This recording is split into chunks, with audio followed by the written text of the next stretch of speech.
이 시간 말씀 전하기 전에 옆에 분들과 함께 인사하는 시간을 갖도록 하겠습니다.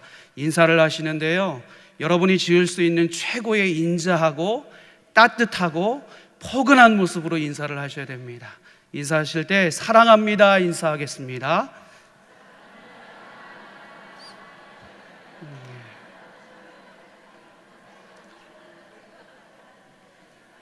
너무 감사합니다.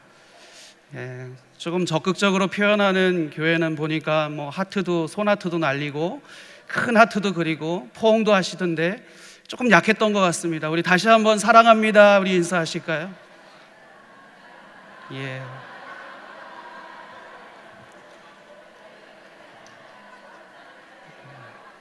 감사합니다. 여러분 분위기가 훨씬 좋아진 것 같습니다. 이게 바로 사랑이라는 단어의 힘인 것 같습니다. 여러분 남은 한 해 동안 올 한 해 정말 더욱더 뜨겁게 사랑하며 사시는 여러분들 되시길 주님의 이름으로 축복합니다. 그 사랑으로 날마다 풍성하게 넘치는 장석교회 되어서 그 사랑이 담을 넘고 이 공동체를 넘어서 이 온 지역을 사랑으로 섬길 수 있는 우리 장석교회 될 수 있기를 간절히 소망합니다. 그런 의미에서요, 제가 용혜원 목사님의 사랑이 이루어지는 것은 이라는 제목의 시 한 편을 여러분께 낭독하도록 하겠습니다. 한번 잘 들어보시길 바랍니다. 사랑이 이루어지는 것은 그리 쉬운 일이 아닙니다. 나의 모든 것을 주어야 이루어지기 때문입니다. 사랑이 이루어지는 것은 그리 쉬운 일이 아닙니다. 나의 모든 것을 주려 하여도 받아줄 이가 없으면 이루어질 수가 없기 때문입니다. 아름다운 사람이라고 다 사랑할 수 없습니다. 서로를 만날 수 있는 마음의 만남의 시작이 먼저 있어야만 하기 때문입니다. 사랑이 이루어지는 것은 그리 쉬운 일이 아닙니다. 진실이 함께하지 않으면 모두가 다 이루어질 수 없는 거짓 사랑이기 때문입니다. 여러분 어떻습니까? 여러분은 여러분의 삶의 자리 가운데 진실한 사랑을 나누고 계십니까? 여러분 적어도 이 용혜원 목사님이 쓰신 이 시를 듣고 나면요, 참 사랑이 쉽지 않다라는 것을 깨닫게 됩니다. 그 이유가 무엇이었습니까? 시에서도 너무나도 잘 드러나고 있듯이요, 우리의 모든 것을 다 내어주는 것이 진실한 사랑이기 때문에 그렇습니다. 우리가 모든 것을 다 내어주어도요, 받아줄 리가 없으면 그 사랑이 온전한 사랑으로 이루어질 수 없기 때문에 사랑은 참으로 어려운 것입니다. 뿐만 아니라요, 우리의 마음과 마음의 진정한 소통, 온전한 만남이 이루어지지 않으면 진실된 사랑이라고 말할 수 없기 때문에 사랑이라는 것은 참 쉽지 않은 것 같습니다. 여러분, 여러분의 삶의 자리 가운데서도 사랑이 참 쉽지 않다는 것 이미 경험하고 계시진 않습니까? 여러분, 여러분의 삶의 현장 가운데서 가족의 구성원을 진심으로 사랑하고 계십니까? 남편들 사랑하고 계세요? 그냥 웃으시죠? 여러분, 교회 공동체의 구성원들을, 우리 하나님께서 함께하게 하신 이 교회 공동체의 구성원들을 진심으로 사랑하고 계십니까? 여러분의 삶의 현장 가운데서 여러분이 만나는 수많은 사람들, 여러분 그들을 진심으로 사랑하고 계십니까? 여러분, 이렇게 사랑을 진실하게 한다는 것 참 쉽지 않은 시대 가운데 우리가 살아가고 있습니다. 그래서 그런 진실한 사랑의 메마름으로 인해서요, 많은 사람들이요, 온전한 사랑, 참된 사랑, 그 사랑의 목마름 가운데 하루하루를 살아가고 있는 것 같습니다. 바라기는 이와 같은 시대 가운데 그리스도인인 우리가 진정한 사랑, 온전한 사랑을 풍성하게 나누며 살아갈 수 있는 우리 모두가 될 수 있기를 간절히 소망합니다. 그런데 우리가 앞에서 살펴봤던 용혜원 목사님의 시 가운데요, 우리가 좀 묵상하면서 생각해 봐야 될 것은요, 우리가 단순히 그 시 속에서 나오는 진실된 사랑의 관계를요, 사람과 사람과의 관계 속으로만 편중돼서 생각해 보기에는 너무나도 아쉽다라는 것입니다. 여러분, 이 용혜원 목사님이 쓰신 시, 그 시 속에서 나오는 진실된 사랑의 나눔은요, 사람과 사람과의 관계를 뛰어넘어서요, 하나님과의 우리와의 사이에서 속에서 일어나는 그 사랑에 대해서도 생각해 볼 수 있어야 됩니다. 그렇다면 제가 여러분께 묻겠습니다. 여러분은 하나님과 진실된 사랑을 나누고 계십니까? 하나님과 여러분과의 마음과 마음의 진실된 소통의 역사가 일어나는 걸 통해서 온전한 사랑의 자리 가운데 날마다 나아가는 삶을 살아가고 계십니까? 여러분, 하나님께서는 우리 가운데 놀라운 사랑을 보여주셨습니다. 그 마음의 온전함들을 다 우리 가운데 표현하셨을 뿐만 아니라 하나님이 가지고 계신 모든 것들을 우리의 삶의 자리 가운데 내어주실 정도로 하나님은 그 놀라운 사랑을 우리 가운데 표현해 내셨습니다. 그 놀라운 사랑은 오늘 성경에서 이야기하고 있는 것처럼 옛적부터 이스라엘 백성들 사이 가운데서도 끊임없이 드러났던 사랑의 모습이었습니다. 여러분, 이스라엘 백성들 가운데 그 사랑이 어떤 모습으로 드러났습니까? 그들이 애굽에서 종살이 할 때도요, 그들이 신음하며 고통 가운데 빠져 있었을 때도요, 하나님의 사랑은 그들의 가운데 영원히 함께하고 계셨습니다. 그들이 광야에서 수없이 많은 방향 생활을 할 때에도, 그런 나그네 생활할 때도 그 하나님의 놀라운 사랑은요, 구름 기둥으로 불 기둥으로 그들의 신발이 헤어지지 않을 정도로 그렇게 온전함의 사랑으로, 면밀한 사랑으로 그들을 돌보고 지켜주셨습니다. 그들이 바벨론의 포로 생활을 보낼 때에도, 아수르에 잡혀가서 그와 같은 어려움의 시간을 보낼 때에도, 눈물 지으며 살아갈 때도 그곳에서도 하나님의 사랑은 그들을 향해서 계속되었습니다. 그리고 그 사랑의 절정은 무엇입니까? 바로 하나님의 아들 예수 그리스도께서 이 땅에 오심과 그 위대하신 분의 십자가의 죽으심의 사건을 통해서 절정에 이르게 되었습니다. 이렇게 하나님은 끊임없이 우리와의 관계 속에서요, 온전한 사랑으로 진실된 마음과 마음의 소통, 만남을 시도하셨습니다.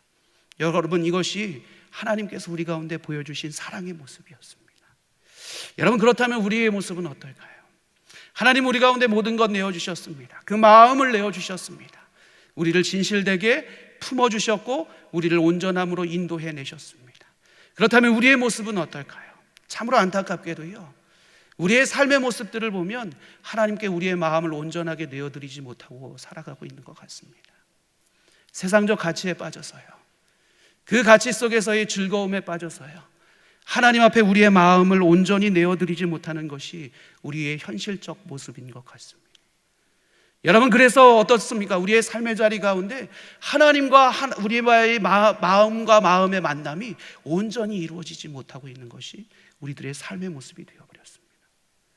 그래서 참으로 안타깝게도요, 우리가 하나님의 사랑 가운데 온전히 거하고 있습니다. 그 사랑을 온전히 누리면서 살아가고 있음에도 불구하고요, 하나님과의 사랑이, 온전한 마음이, 소통이 이루어지지 않기 때문에요, 그 사랑의 깊이가 얼마나 깊은 것인지, 그 사랑의 크기가 얼마나 큰 것인지, 그 사랑의 넓이가 얼마나 넓은 것인지 온전하게 우리의 삶에서 경험하지 못한 채요, 하나님의 사랑을 받고 있는 우리의 영적인 정체성을 인정하지 못하고요, 날마다 육적인 정체성 가운데 빠져서만 허덕이면서 소망 없이 살아가고 있는 것이 우리의 모습이 되어버렸습니다. 하나님이 우리를 향해서 어떤 마음으로 우리를 바라보실까? 어떻게 우리를 품어내고 어떻게 우리의 존재감을 인정하고 계시는가에 대한 영적인 정체성을 인정하기보다요, 다른 사람들이 나를 어떻게 판단할까? 내 삶을 바라보면서 다른 사람들이 나를 어떻게 평가할까?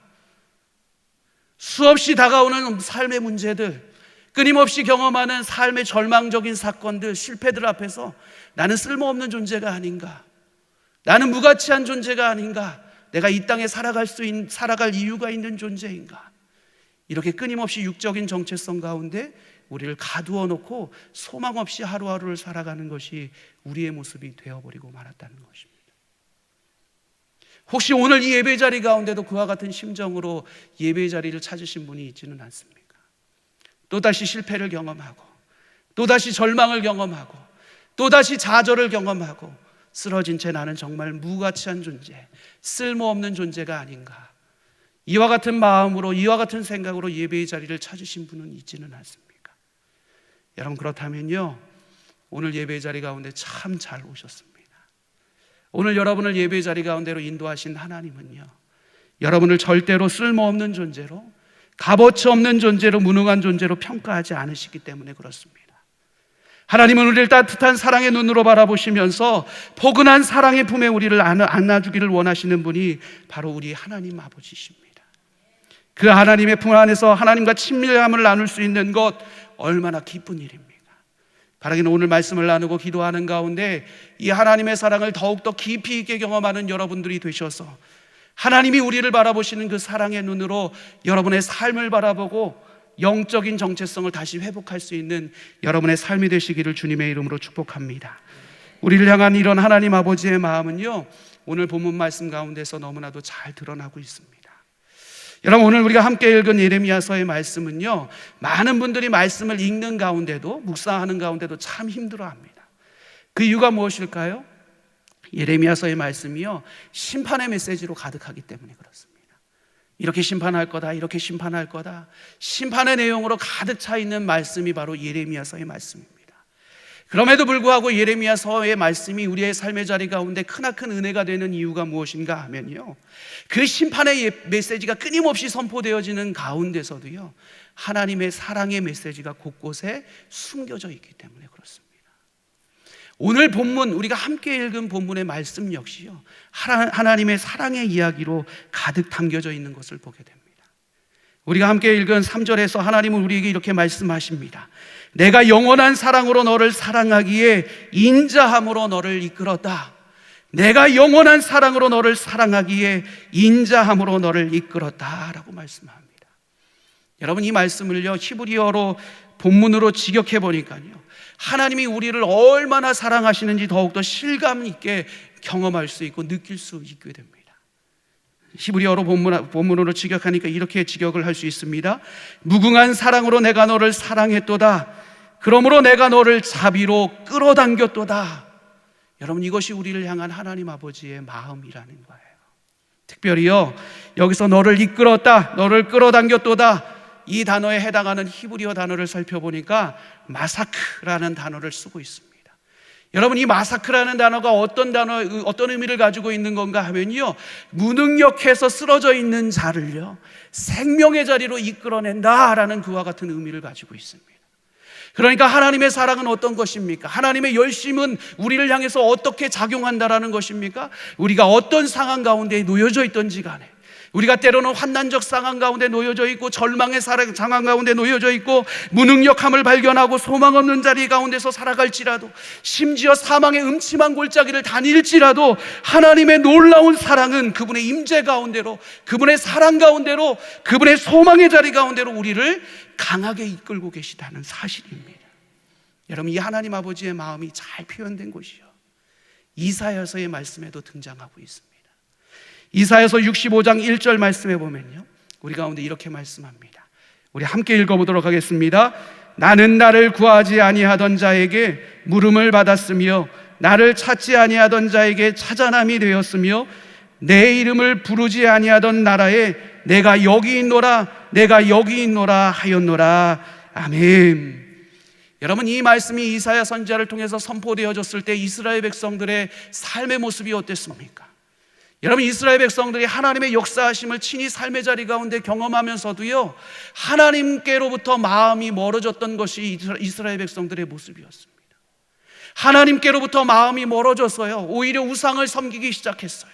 오히려 자신들의 권력을 얻기 위해서 더 노력하기 시작했고요, 자신들의 삶의 이득과 물질적인 풍요로움을 찾기 위해서 더 노력하고 애썼던 것이 그들의 모습이었습니다. 그렇게 세상의 즐거움에 마음을 빼앗긴 채요, 기도의 자리를 찾지 않았어요. 하나님을 만날 수 있을 만한 은혜의 자리를 찾지 않았어요. 하나님과의 깊은 친교의 자리, 친밀함의 교제의 자리 가운데 그들이 나아가지 않았어요.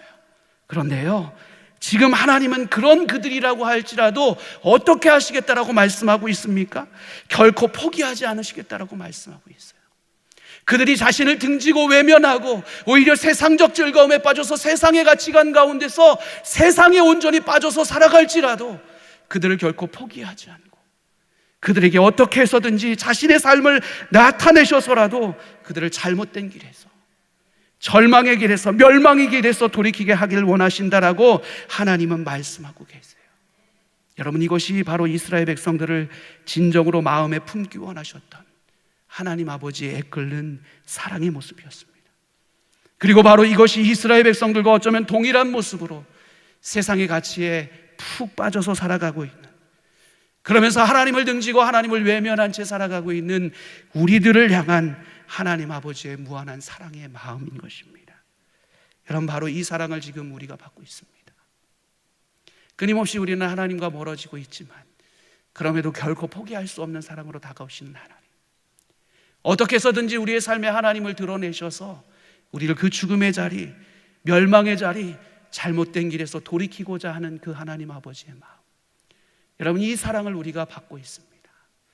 여러분, 이 사랑 가운데 날마다 감격하며 이 사랑의 은혜 가운데 살아가실 수 있는 여러분들이 되시기를 주님의 이름으로 축복합니다. 그런데 더 놀라운 사실은요, 하나님의 그 놀라운 사랑은요, 우리를 하나님의 자리로 이끌어내시는 데서만 멈춰서지 않으신다라는 사실입니다. 성경 가운데 보니까요, 하나님은 우리를 그 멸망의 자리, 죽음의 자리, 잘못된 자리에서 이끌어내시는 것뿐만 아니라 더 놀라운 사랑으로 우리 가운데 다가오시는 분이심을 성경은 우리 가운데 말씀하고 있습니다. 신명기서 33장 12절 말씀에 보면 우리 가운데 이렇게 말씀합니다. 우리 함께 읽어보도록 하겠습니다. 여호와의 사랑을 입은 자는 그 곁에 안전히 살리로다. 여호와께서 그를 날이 마치도록 보호하시고 그를 자기 어깨 사이에 있게 하시리로다. 아멘. 여러분, 이처럼 하나님께서는요, 우리를 하나님의 자리로 이끄실 뿐만 아니라 어떻게 하시겠다라고 말씀합니까? 영원토록 우리를 안전하게 지키시고 보호하시겠다라고 말씀하고 있습니다. 여러분, 하나님은 우리를 이렇게 안전하게 지키시고 보호하시는 분이십니다. 여러분, 이 사실을 믿으십니까? 여러분, 하나님께서 우리를 전지전능하신 창조주 하나님께서 우리를 안전하게 지키시고 보호하시는데 우리의 삶의 자리 가운데 무엇이 두려움이고 무엇이 겁나는 일이 되겠습니까? 여러분, 요한사도는 요한일서 4장 18절에서 이렇게 고백합니다. 사랑 안에 두려움이 없고 온전한 사랑이 두려움을 내쫓나니. 여러분, 우리가 하나님의 놀라운 지키심과 보호하심의 사랑 가운데 온전히 거하면요, 우리 안에 두려움이 틈탈 시간이 없다라는 거예요. 걱정이 틈탈 시간이 없다라는 것입니다.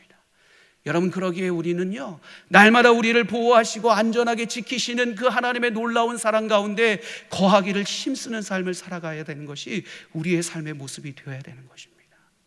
하나님은 그렇게 우리를 지키시고 보호하시는 하나님이십니다.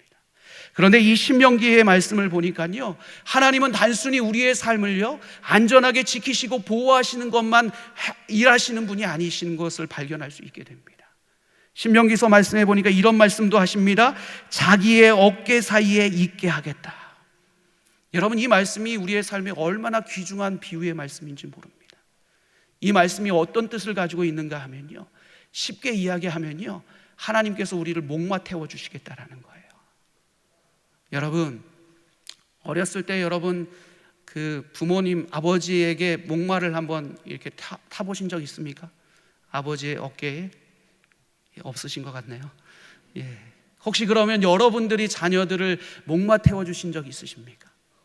예, 있으시죠. 자녀들이 어떻게 반응하던가요? 여러분이 목마를 태워주니까 어떻게 반응하시던가요? 예, 즐거워하고 기뻐하고 행복해하죠. 제가 이 말씀을 나눌 줄을 알았는지는 모르겠지만 제 첫째 아이가 오늘 갑자기 목마를 태워달라 그래가지고요, 제가 오늘도 목마를 태워줬습니다. 저는 종종 이게 아이들 목마를 태워주는데요, 얼마나 좋아하는지 모릅니다. 한박 웃음을 짓고요, 깔깔대고요, 막 제 머리를 휘어잡고 그냥 아주 신나게 즐깁니다. 여러분, 아이들이 왜 이렇게 아빠의 목마를 타면서 즐거워할까요? 여러분, 그 이유는 분명합니다. 그것이 즐거움의 장소이기 때문에 그렇습니다. 근데 더 중요한 이유가 있습니다. 그곳에서요, 아버지의 숨결을 느낄 수 있기 때문에 그래요. 아버지와 더욱더 친밀함을 느낄 수 있는 장소가요, 바로 목마를 태우는 그 장소 가운데서 일어나는 거예요. 하나님이 우리의 삶의 자리 가운데 이와 같은 사랑의 표현을 하길 원하신다라는 거예요. 단순히 우리의 삶의 자리 가운데 하나님께서는 우리의 삶을 하나님의 자리로 이끄시는 것에서 멈춰서는 것이 아니라요, 그렇게 하나님의 이끄심을 알고 하나님의 품으로 나오는 모든 자들을 지키시고 보호하시는 분이 우리 하나님 아버지시라는 거예요. 그리고 그렇게 지키시고 보호하시는 것으로 그치는 것이 아니라요, 그 지키시고 보호하심 속에서 더욱더 친밀함의 사랑의 교제를 나누기를 원하시는 분이 바로 우리 하나님 아버지시라는 사실입니다. 여러분, 이 놀라운 하나님 아버지의 친밀함의 사랑이요, 바로 우리를 향하고 있다는 사실이에요. 이 사랑을 다윗은 삶의 자리 가운데서 너무나도 깊이 있게 경험했습니다. 그리고 이 사랑을 삶의 자리 가운데서 깊이 있게 경험했던 다윗은요, 자신의 삶에서 경험한 하나님의 놀라운 사랑을 시편 40편에서 우리를 향한 주님의 생각이 너무나도 많다라고 고백합니다. 시편 103편에서는 하나님의 사랑은 영원부터 영원까지 있다라고 그가 그의 입술을 통해서 고백하는 것을 보게 됩니다. 이처럼 다윗이 경험한 하나님은요, 날마다 자신을 생각해 주시는 하나님이셨어요.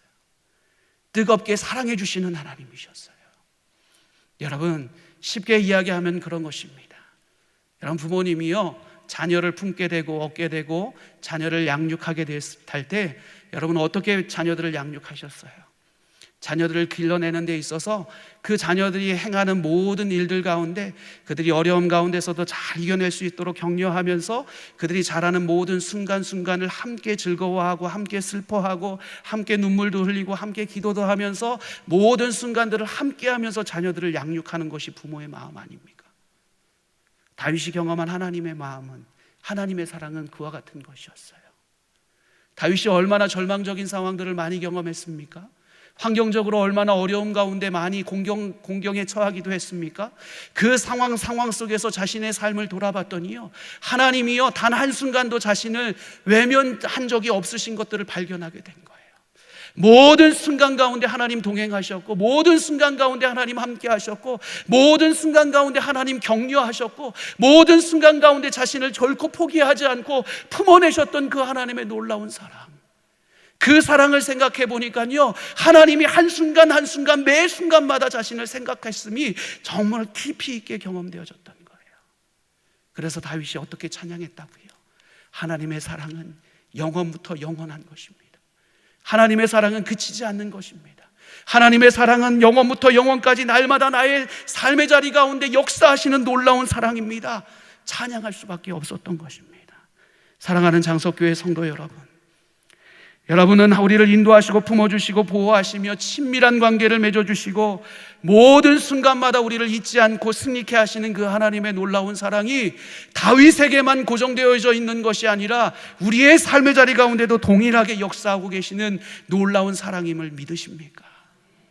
여러분, 놀라운 사랑에 날마다 반응하며 살아가실 수 있는 여러분들 됐으면 좋겠습니다. 그 놀라운 사랑 안에 날마다 나아가셔서 그 사랑 가운데 온전히 거하는 삶을 살아가실 수 있는 여러분들의 되시기를 주님의 이름으로 축복합니다. 그렇다면 하나님은 왜 우리를 이렇게 사랑하실까요? 왜 우리를 그렇게 절망의 자리, 좌절의 자리, 죄악의 자리 가운데 거하고 있는 우리를 그렇게 애타게 끌어내길 원하시고, 그렇게 하나님 곁으로 끌어내서 지키시고 보호하시고 그것으로 그치는 것이 아니라 친밀한 교제의 자리까지로 하나님 왜 우리를 그렇게 인도하시면서 우리를 사랑하시는 걸까요? 여러분, 그 이유는요, 오늘 본문 가운데 등장하는 인자함이라는 단어를 통해서 잘 표현해내고 있습니다. 여러분, 여기서 쓰여지고 있는 인자함이라는 단어는요, 히브리어로 헤세드라는 단어를 쓰고 있습니다. 여러분, 이 헤세드라는 뜻은요, 언약 백성을 향한 여호와의 변함없는 사랑, 신실한 사랑을 강조하는 단어입니다. 어떤 구약학자들을 보니까요, 이 헤세드라는 단어를요, 신약 성경의 복음이라는 단어와 견줄 수 있다라고까지 표현을 하시더라고요. 그 정도로 이 헤세드라는 단어는요, 너무나도 성경 가운데 중요한 단어입니다. 왜요? 이 헤세드의 언약적 사랑이요, 모든 이스라엘 백성들과 우리를 포기하지 않았기 때문이었어요. 여러분, 이 헤세드의 언약적 사랑이 만약 이스라엘 백성들 가운데 작용하지 않았다면 어떤 일들이 일어났을까요? 늘 실수투성이고 자기 멋대로였던 이스라엘 백성들은요, 구원의 자리에서 떨어져 나가서 실패와 좌절을 맛보면서요, 절망 가운데서 멸절하고 말았을 것입니다. 여러분, 이 헤세드의 사랑을 좀 더 성경적 인물을 통해서 이 헤세드의 사랑을 여러분에게 이해시켜 드리길 원하는데요, 여러분, 신약 성경 가운데 베드로의 삶을 보면요, 이 헤세드의 사랑이 얼마나 놀라운 사랑인지를 우리가 경험할 수 있게 됩니다. 여러분, 베드로가요, 예수님 앞에 호언장담했죠. 자신은 결코 예수님 버리지 않을 거라고. 그런데 그의 삶의 결론적인 모습을 보니까 어땠어요? 예수님 부인했어요. 그리고 예수님이 십자가에 달려 돌아가셨어요. 여러분, 예수님께요, 베드로가요, 단 한 번이라도 죄송합니다라고 회개할 기회조차 없이요, 베드로는 예수님의 죽음을 마주대할 수밖에 없었고요, 그렇게 하루하루를 살아갈 수밖에 없었어요. 여러분, 베드로의 마음이 얼마나 무거웠겠습니까? 호언장담했잖아요. 자신은 예수님 곁을 떠나지 않겠다고, 예수님 반드시 지켜내겠다고 이야기했던 베드로가요, 예수님을 배반했어요. 죄송하다고 용서도 구하지 못했어요. 소망 없는 위선자로서 절망 가운데, 좌절 가운데 하루하루를 살아갈 수밖에 없었던 것, 그것이 베드로의 삶의 모습이었어요. 그런데 그런 예수님, 그런 베드로를요, 예수님은 결코 포기하지 않으셨어요. 왜요? 한 번 품은 그 언약적 사랑, 그 신실한 사랑이 이 베드로, 절망 가운데 눈물 짓고 살아가고 있는, 이 소망 없는 위선자로 살아가고 있는 이 베드로를요, 결코 포기할 수가 없었던 거예요. 그래서 그 예수님이 베드로에게 찾아오셨어요. 그리고 다시 한번 그에게 사랑의 기회를 주세요. 그의 곁에 다가오셔서 내가 나를 사랑하느냐, 내가 나를 사랑하니, 내가 나를 정말 사랑하니, 3번 물으시는 이 사랑의 사건을 통해서요, 그를 다시 예수님의 놀라운 사랑의 자리 가운데로 초대하세요. 그리고 그 사랑 안에서 그의 모든 상처와 아픔들을 온전히 치료해내세요. 그리고 그를 어떤 존재로 사용하십니까? 초대교회의 귀한 위대한 하나님의 일꾼으로 그를 사용하시는 것을 보게 돼요. 여러분, 이것이 바로 우리 하나님이 우리 가운데 보여주시는 헤세드의 언약적 사랑의 모습인 거예요. 여러분, 이 헤세드의 언약적 사랑이 모든 순간 가운데 이스라엘 백성들과요, 베드로의 삶을 인도했어요. 그래서 그들이 모든 무능한 가운데 있을 때에도, 모든 궁지에서 그들을 건져냈을 뿐만 아니라요, 이 헤세드의 언약적 사랑이 하나님께서 택하신 자녀들을 결코 포기할 수 없기 때문에 그리스도를 이 땅 가운데 오시게 했고, 그리스도로 말미암아 십자가의 길, 고난의 길을 걷게 하셨던 것입니다. 그리고 바로 이 헤세드의 언약적 사랑이 오늘 우리의 삶의 자리 가운데 우리와 함께하고 계시기에, 우리의 어떤 모습이라도 하나님은 우리를 사랑하고 계시고, 그 사랑 때문에 우리를 인도하시고 동행하시고 역사하시고 보호하시고 구원해 주시고 친밀한 교제를 나누어 주시는 것입니다. 사랑하는 성도 여러분, 바라기는 이 헤세드의 언약적 사랑 안에 온전히 거하는 여러분의 삶이 되시기를 주님의 이름으로 축복합니다. 여러분, 제가 이 헤세드의 언약적 사랑을요, 제 삶의 자리 가운데 경험하게, 간접적으로 경험했던 적이 있습니다. 언제였는가 하면요, 제가 군생활을 할 때였습니다. 군생활을 할 때요, 제가 군생활을 하면서 기독교 그 사병들 모임이 신우회 활동을 참 열심히 했습니다. 신우회 활동들을 열심히 하는데, 제가 군생활했던 교회는 가족들과, 군인 가족들과 같이 함께 예배를 드리는 그와 같은 교회였습니다. 그러던 찰나에요, 성탄절이 다가오면서 성탄절 행사를 하게 됐습니다. 여러분, 그 성탄절 행사를 하게 되면 우리 이쁜 아이들이, 어린 꼬마들이 이쁜 옷을 입고 앞에 나와서 율동도 하고 뭔가 공연도 하고 하잖아요. 예수님의 탄생을 축하하고 감사하는 의미로 그와 같은 공연들을 하는데, 제가 그때 신우회 회장이었기 때문에 앞에서 사회를 보고 있었습니다. 그런데 제 눈에 들어오는 한 장면이 굉장히 제겐 인상적으로 다가왔습니다. 물론 제 눈에 들어왔던 것은 이쁜 모습으로 찬양하고 여러 가지 많은 것들, 준비한 것들로 예수님께 경배를 하는 아이들의 모습도 굉장히 인상적으로 다가왔지만요, 제 눈에 더욱더 인상적으로 다가왔던 모습은요, 그 장면을 찍기 위해서요, 벽에도 붙어보고 땅에 바짝 붙어서 이리 구르고 저리 굴렀던 아버지들의 모습이었어요. 여러분, 이 아버지들이 어떤 분들인 줄 아십니까? 군대 내에서요, 지휘관들이었어요. 근데 그곳에 있는, 뒤에서 그 장면을 보고 있는 회중들은 어떤 사람이겠습니까? 사병들이었어요. 그 지휘관을 따르고 있는 사병들. 그런데요, 참으로 놀랍게도요, 그 지휘관들이요, 자신의 체면을 생각하지 않고요, 자신의 자존심을 생각하지 않고요, 땅에도 구르면서 벽에도 붙으면서 그 아이의 한 장면 한 장면을 담기 위해서 노력하고 있다는 거예요. 여러분, 아버지는요, 그 사실을 알아요. 때로는 정말 철없어요. 때로는 정말 말썽꾸러기예요. 저건 누굴 닮았냐? 때로는 이런 고백이 정말 자연스럽게 나오는 아이지만요, 그럼에도 불구하고 자신이 낳고 자신이 품은 아이, 이 아이의 한 장면 한 장면, 소중한 한 장면 한 장면을 담아내는 것이요, 자신의 체면보다, 자신의 자존심보다 더욱더 소중한 것임을 아버지라는 존재는 알고 있다라는 거예요. 그렇기 때문에요, 자신의 체면도요, 자신의 자존심도 다 내려놓고요, 땅을 기어가면서요, 자신이 너무나도 사랑하는 아이를요, 담기 위해서 노력하고 애쓰는 거예요. 여러분, 위대하고 전능하신 하나님 아버지께서 이 땅 가운데 오신 이유가 바로 여기 있지 않겠습니까? 때로는 우리도 너무 철없고 보잘것없고 세상의 가치에 깊이 빠져서 하나님 아버지의 뜻대로 살아가지 못하는 것, 그것이 우리들의 모습이잖아요. 그런데요, 하나님은 그런 우리도 너무나도 사랑스러우신 거예요. 하나님은 그런 우리를 절대로 포기할 수 없으신 거예요. 그래서 그 높은 하늘 보좌를 버리시고요, 자신의 모든 높은 권세를 버리시고요, 이 땅 가운데 낮은 모습으로 오신 거예요. 수없이 죄 가운데 빠져서 살아가고 절망 가운데 살아가고 눈물 가운데 살아갈 수밖에 없는 우리를 구원하시기 위해서요, 친히 고통의 자리 가운데 나아가셔서 그 고통을 짊어지고 가신 분이 바로 아버지의 사랑이고 예수 그리스도의 모습이었던 거예요. 여러분, 이 놀라운 사랑이 지금 우리들을 이끌고 있다는 거예요. 여러분, 이 사실이 얼마나 감격적인 사실입니까? 간절히 바라기는 이 놀라운 아버지의 사랑이 날마다 여러분의 삶의 자리 가운데도 구체적으로 경험되어지시기를 간절히 소망합니다. 여러분, 또한 우리를 향해 최고의 사랑을 보여주시는 하나님의 영원한 사랑으로 인도한 초대 앞에 우리 모두가 온전히 반응하며 살아갈 수 있는 우리가 되었으면 좋겠습니다. 앞에서도 말씀드렸듯이 하나님은요, 날마다 우리와 친밀한 교제를 나누기를 원하시는 분이세요. 그런데 여러분 생각해 보세요. 하나님은 우리와 친밀한 교제를 나누기를 원하시는데요, 여러분이요, 하나님, 제가 하나님과 친밀한 교제를 나누긴 나눌 텐데요, 제가 필요할 때만 와주세요. 제가 위급할 때만 와주세요. 제가 도움이 손길이 필요할 때만 와주세요. 여러분, 이러면 진실한 사랑이 이루어지겠습니까? 앞에서 용혜원 목사님의 시를 보니까 진실한 사랑은 어떤 사랑이래요? 마음과 마음의 온전한 만남이 이루어지는 사랑이 진실한 사랑이래잖아요. 인자함의 사랑의 초대 앞에 온전히 반응하셔서 하나님과의 사랑의 깊이를 더해갈 수 있는 여러분의 삶이 되시기를 간절히 소망합니다.